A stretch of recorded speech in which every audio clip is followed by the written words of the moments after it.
China's biggest rocket Long March 5B during its liftoff.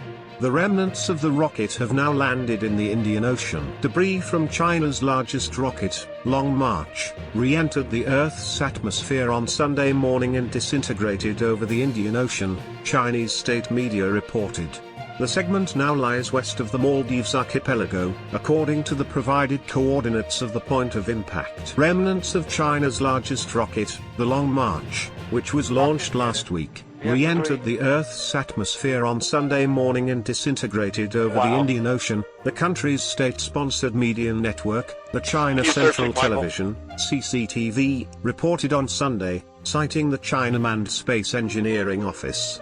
According to the coordinates provided by Chinese officials of the rocket's point of impact, the debris now lies west of the Maldives archipelago. SpaceTrack, a space monitoring agency that uses US military data, also confirmed that the fact that the rocket is now down. Everyone else following the hashtag Long March 5B re-entry can relax. The rocket is down. You can see all relevant information and updates here on Twitter/Facebook, so there is no need to keep visiting the spacetrack.org website, posted SpaceTrack on Twitter.